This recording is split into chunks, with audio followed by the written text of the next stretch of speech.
बिस्मिल्लाहिर्रहमानिर्रहीम। आज page number 187 से स्टार्ट करते हैं। एक्स पर वेरिएबल पर मीन अप्लाई होगी, ई अप्लाई होगी और ए और बी कांस्टेंट है तो ये इसे बाहर आएगी। इसी तरह अगर ए = 3 बी = 5 हो तो ई आप 3x प्लस बी, तो बी की जगह यहाँ पर 5 होना चाहिए। 3x + 5 की वैल्यू किसके बराबर होगी, तो 3 कांस्टेंट है, 3 + ई वेरिएबल पर अप्लाई होगी यहाँ पर, तो ये बन जाएगा। और इसी तरह 5 हमारे साथ आएगा। नेक्स्ट हमारे साथ आप जानते हैं कि लेक्चर नंबर 24 में हमारे साथ 3 यहाँ से आ गया और ई ऑफ एक्स हमारे साथ मीन आया था 1/3, तो 3 के साथ कैंसिल कर दे तो +5 1 + 5 = 6 हमारे साथ बनता है। मतलब हमने प्रॉपर्टी 2 के थ्रू फंक्शन 3x + b का वैल्यू फाइंड कर दिया जो 6 आता है। अब हम जो है ना इंटीग्रल के ज़रिए इंटीग्रेशन के थ्रू इसको फाइंड करते हैं। तो हमारे साथ वहाँ पर जो इंटरवल थी वो 0 से 2 तक था और फंक्शन हमारे साथ 2 × 1 - x है, वह फंक्शन दिया गया है जो आपको पेज नंबर 186 पर नज़र आएगा। तो यहाँ पर हम 3x + 5 है, तो हमने यहाँ पर जो इंटरवल है वो 0 से 1 तक लिया, फिर 3x + 5 लिया और इसी तरह इसका फंक्शन लिया, तो इसको इंटीग्रेट कर दी। तो हमारे साथ 2 जो कि कांस्टेंट है उसको हमने बाहर लिया, 3x + 5 1 - x वो आ गया।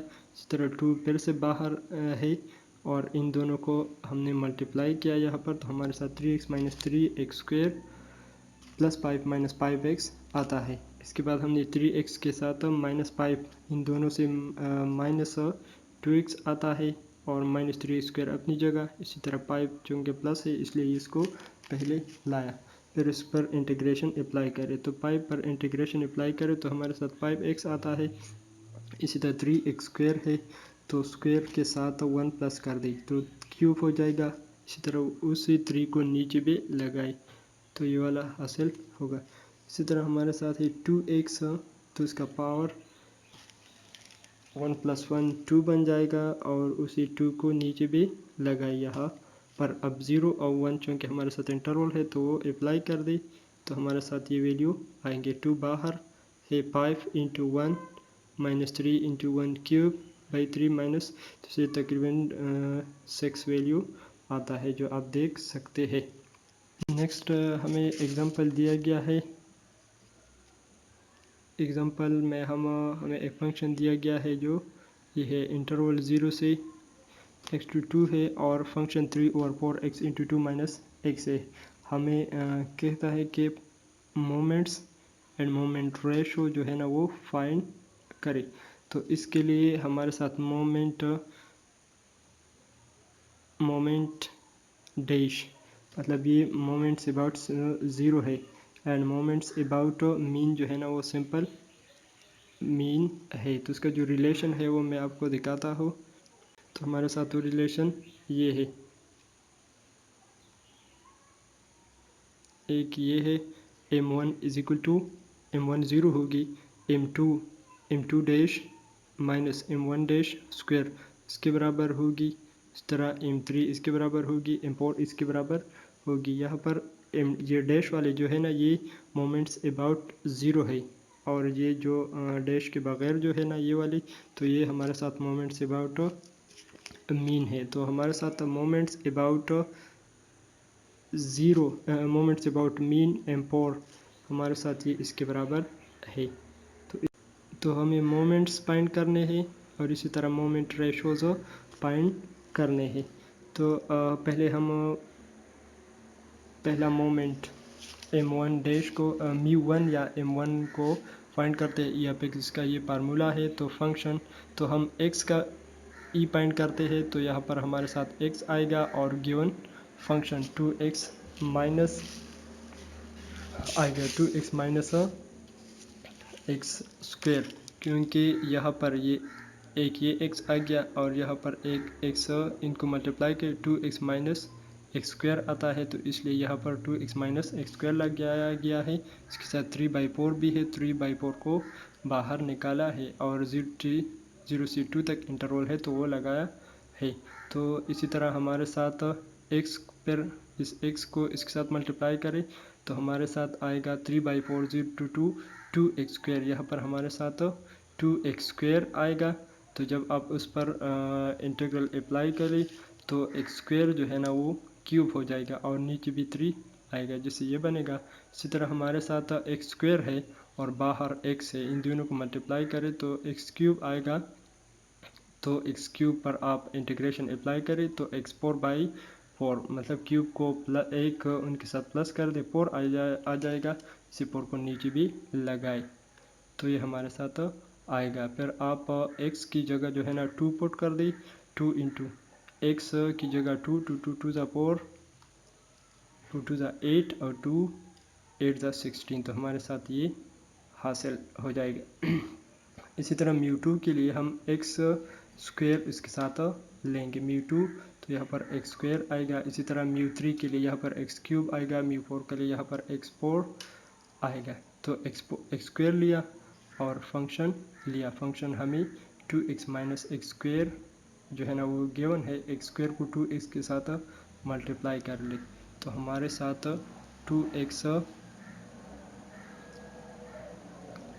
क्यूब बनता है। जब आप इस पर पावर इंटीग्रेशन अप्लाई करें तो हमारे साथ 3+1 बन जाएगा और 3+1 से 4 आता है, 4 यहाँ पर भी लगाएगा जिससे हमारे साथ ये आएगा। इसी तरह x स्क्वायर और x स्क्वायर को मल्टीप्लाई करें तो x4 आता है। तो जब आप उस पर इंटीग्रेशन अप्लाई करें तो पावर के साथ, पावर चूँकि 4 है इसके साथ 1 आएगा और नीचे भी वही 5 लगेगा, तो हमारे साथ ये बन जाएगा। और फिर उसके बाद आप 0 और 2 उस पर अप्लाई करें, जहाँ मतलब x की जगह 2 पुट कर दें सब में, तो हमारे साथ 6 और 5 आता है। अब हम μ3 को फाइंड करते हैं तो यहाँ पर x क्यूब आएगा, यहाँ पर भी x क्यूब आएगा। फंक्शन के साथ x क्यूब मल्टीप्लाई कर दी तो 2x, तो हमारे साथ 2x 4 आएगा। तो जब उस पर इंटीग्रेशन अप्लाई गई तो 2x पावर 5 और नीचे भी पावर को नीचे भी लगाए। इसी तरह x स्क्वायर को x स्क्वायर के साथ तो मल्टीप्लाई करें, x क्यूब को x स्क्वायर के साथ तो x5 आएगा, उस पर इंटीग्रेशन अप्लाई करें तो हमारे साथ ये वैल्यू आएगा। फिर उसके 2 की वैल्यू पुट कर दे तो ये 8 और 5 आता है। इसी तरह x4 फाइंड करने हैं तो यहाँ पर x4 को फंक्शन के साथ, फंक्शन चूँकि हमारे साथ ये है तो 4x पावर 4 और 2x मल्टीप्लाई करें तो 2x पावर 5 आएगा। तो जब उस पर इंटीग्रेशन अप्लाई करें मतलब उन पावर के साथ 2x पावर 5, तो यहाँ पर इसके साथ 1 आएगा, 1 प्लस कर दी और यहाँ नीचे भी लगाए तो 2x पावर 6/6 आएगा। 3/4 तो कांस्टेंट है तो वो बाहर 7 आएगा माइनस। इसी तरह x पावर 4 और x स्क्वायर इनसे x पावर 6 आता है, तो जब उस पर इंटीग्रेशन अप्लाई करें तो x पावर 7/7 आएगा। 2 इसमें पुट कर दे तो हमारे तो 16 और 7 आएगा। इसी तरह हम मोमेंट्स अबाउट मीन्स जो है ना वो next we find the moments about the mean. तो मीन पहला जो है ना वो हमारे साथ 0 आता है। इसी तरह μ2 जो हमारे साथ बराबर है m2 minus m2 dash minus m1 dash square, तो ये हमें μ2 डैश हमें तो 6 और 5 आया था। नेक्स्ट पेज पर हमने डिस्कस किया माइनस μ1 जो है हमारे साथ 1 आया था, इसको स्क्वायर कर दे तो हमारे साथ 1 और 5 आता है। इसी तरह हमने μ3 में भी μ3 डैश 3m1 डैश तो इस रिलेशन के मुताबिक ये फाइंड कर दे आप ख़ुद, तो हमारे साथ ये आएंगे मुख्तलिफ, क्योंकि हमने यहाँ पर ये वैल्यू μ3 के लिए, यहाँ पर ये हमारे साथ μ4 डैश के लिए। इसमें फ़र्क ये है कि इन वैल्यूज़ में डैशेस नहीं है, ये मोमेंट्स अबाउट 0 है और ये इसमें इसमें हमारे साथ डैशेस है जो मोमेंट्स अबाउट 0 है और इसमें डैश नहीं है जो मोमेंट्स अबाउट मीन के बारे में है। इसी तरह अब हम मोमेंट रेशो फाइंड करते हैं। फर्स्ट मोमेंट रेशो जो हमारे साथ बीटा 1 से डिनोट होती है वो हमारे साथ m3² बाई m2 क्यूब से वैल्यू आप पुट कर दे 0 आता है। इसी तरह बीटा 2 हमारे साथ है m4 बाई m2² तो 2.14 आता है। ये बहुत इंपॉर्टेंट है, ये शॉर्ट क्वेश्चन में 2 नंबर के जो क्वेश्चन होते हैं उसमें भी आते हैं कि बीटा 1 बीटा 2 या मोमेंट्स रेशो के फार्मूले लेके अब हम जॉइंट डिस्ट्रीब्यूशन की तरफ जाते हैं। The distribution of 2 or more random variable which are observed simultaneously when an experiment is performed is called joint distribution।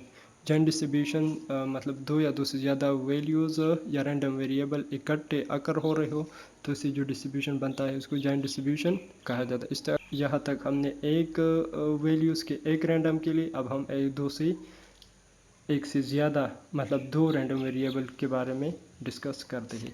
तो हमारे साथ वो पेयर्स में होगी, इसमें पहला x होगा और दूसरा जो है ना वो y रैंडम वेरिएबल होगा। यहाँ पर ये y वैल्यूज़ है और ये जो है ना वो x की वैल्यूज़ है। आप x को इसके साथ जोड़ ले x1, फिर x1 को इसके साथ तो ये आएगा, फिर इसको इसके साथ तो ये आएगा, फिर इसको इसके साथ बिलतरतीब आते हैं।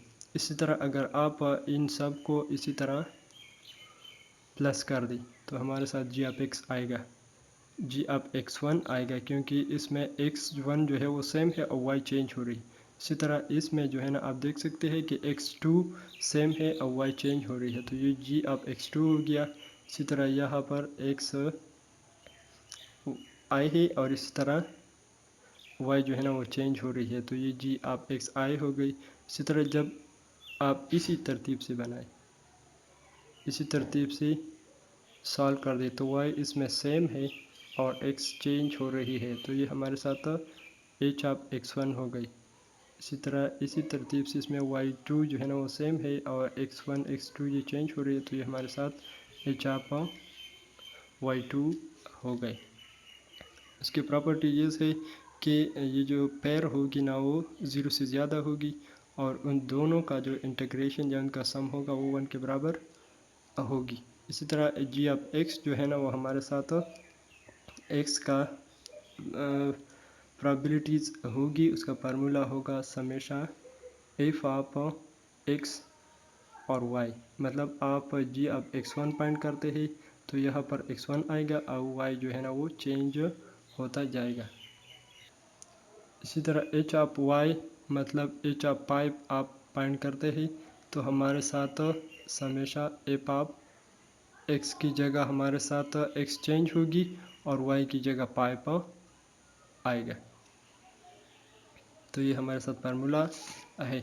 इसी तरह हमें कंडीशनल प्रोबेबिलिटीज़ का फंक्शन दिया गया है, कंडीशनल मतलब x बाई y, तो ये हमारे साथ इन दोनों का इंटीग्रेशन और नीचे वाला फिर से नीचे आएगा। इसी तरह अगर ये y बाई x हो तो उन दोनों का कॉम्बिनेशन मतलब x y और नीचे जो है ना x की आई, क्योंकि नीचे x है। इसी तरह इंडिपेंडेंसी हमें शो करती है कि अगर हमारे साथ एक ये पेयर है f ऑफ x y और हमारे साथ g ऑफ x और h ऑफ y, उन दोनों के मल्टीप्लिकेशन से अगर वो आता हो तो ये इंडिपेंडेंट होगी। मतलब हमारे साथ एक पेयर दिया गया है 3 और 2 का पेयर हमें दिया गया, इसका प्रोबेबिलिटीज़ हमें हासिल हो गया।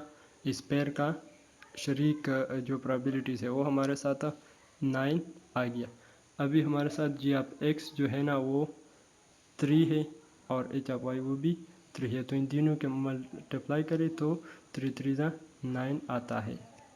तो अकेले भी सेपरेटली उनको मल्टीप्लाई करें तो 9 आता है और कलेक्टिवली शरीक भी उसका 9 आता है, तो ये इंडिपेंडेंस होगी। अगर मल्टीप्लिकेशन बराबर ना हो जुदा जुदा की तो फिर वो हमारे साथ इंडिपेंडेंट नहीं होगे। नेक्स्ट हम एग्जांपल को डिस्कस करते हैं। एग्जांपल में हमें 3 ब्लैक 2 रेड और 3 ग्रीन बॉल दिए गए हैं। उसमें कह रहे हैं कि x number of black balls and y the number of red balls।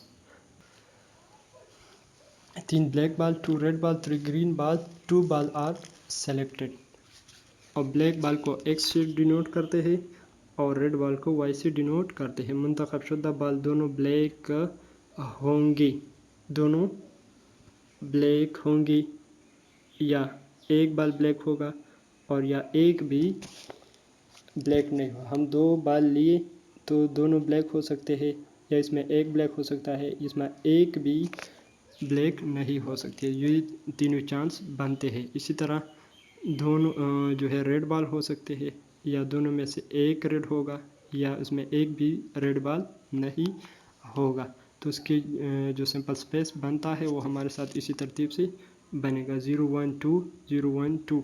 तो ये हमारे साथ ब्लैक्स रेड बॉल्स की जो निकल आने की प्रोबेबिलिटी शो करती है।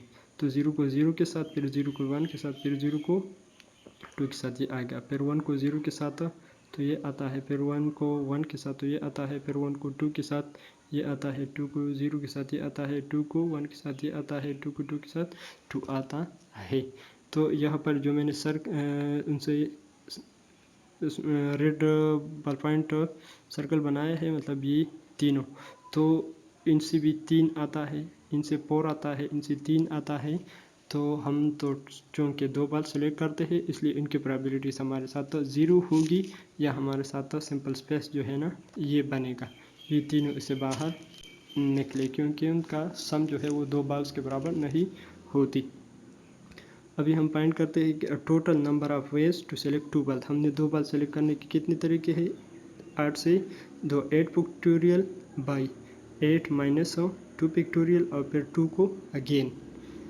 तो 8 पिक्टोरियल 8 7 6 तक, और 8 माइनस 2 हमारे साथ 6 आता है। तो 6 को 6 के साथ, 2 को 4 8 के साथ, 2 हमारे साथ 28 आता है।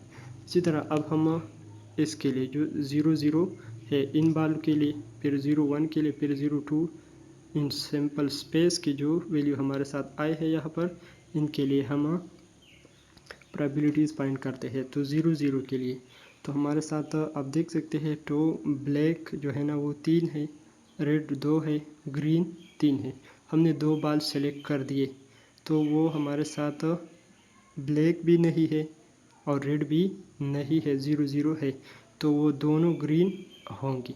तो इस तरतीब से हमने जब इसकी प्रोबेबिलिटीज़ फाइंड कर दी तो हमारे साथ 3 0 इज इक्वल टू 3 ओवर 28 आता है। टोटल 28 है हमारे साथ, और इससे 3 आता है। किस तरह 3 आता है? 3 पिक्टोरियल फिर 3 माइनस 0 पिक्टोरियल इंटू 0 पिक्टोरियल। तो हमारे साथ 3 माइनस 0 पिक्टोरियल 3 पिक्टोरियल ऊपर नीचे कैंसिल कर दी। इसी तरह 2 पिक्टोरियल 2 माइनस 0 पिक्टोरियल 0 पिक्टोरियल, तो इससे हमारे साथ 1 आता है। इसी तरह 3 2 जो है ना 3 पिक्टोरियल, फिर नीचे 3 माइनस 2 पिक्टोरियल और फिर 2 पिक्टोरियल, तो हमारे साथ इससे 3 आता है। तो 3 और टोटल तो 28 है। इसी तरह ये वाली इससे 6 आता है, यहाँ पर मैंने सॉल्व कर दिए है। इसी तरह फिर 0 0 के लिए 0 1 0 2 1 0 और 1 1। इसी तरह 2 0 के लिए मतलब ये वैल्यू हमारे साथ आते हैं। ये किस तरह आते हैं? 3 minus 0 pictorial 3 pictorial by 3 minus 0 pictorial, ये हमारे साथ आएगी। तो हमारे साथ एक 3 पिक्टोरियल हो गया, नीचे फिर 3 पिक्टोरियल आएगा और 0 पिक्टोरियल आएगा। 0 पिक्टोरियल हमारे साथ 1 के बराबर है। 3 पिक्टोरियल ऊपर से कैंसिल हो जाएगा तो हमारे साथ 1 आता है। इसी तरह इसके लिए कर ले, इसके लिए कर ले, तो हमारे साथ इन सब से 1 आता है। टोटल हमारे साथ 28 है, तो 1 ओवर 28 उसके प्रोबेबिलिटीज़ आ गया। अभी पेज नंबर 191 पर उसका जो हमें जो वैल्यू हासिल होगा ये 0 0 से 3/28, तरह 0 1 से 6/28 प्रोबेबिलिटी, 0 और 2 से हमारे साथ 1 ओवर 28, 2 0 से 3/28 और 1 0 से 9/28 वगैरह ये हमारे साथ हासिल हो गई। अभी अगर हम इन को इस तरतीब से मतलब इन तीनों को मल्टीप्लाई कर दें, सॉरी इनको प्लस कर दें, तो हमारे साथ ये g ऑफ ज़ीरो की प्रोबेबिलिटीज़ होगी। इसी तरह फिर इसको मल्टीप्लाई करें, प्लस कर दे तो हमारे साथ 15/28 बनता है इसको, तो हमारे साथ ये आता है। ये marginal probabilities g of x कहलाते हैं। इसी तरह अगर कॉलम वाइज इसको प्लस कर दे, इन तीनों को प्लस कर दे तो हमारे साथ 15/28 आता है। इन तीनों को प्लस कर दे तो ये आता है। इसी तरह ये प्लस कर दे तो ये आता है। इसको एच ऑफ वाई या मार्जिनल प्रोबेबिलिटीज़ ऑफ एक्स कहा जाता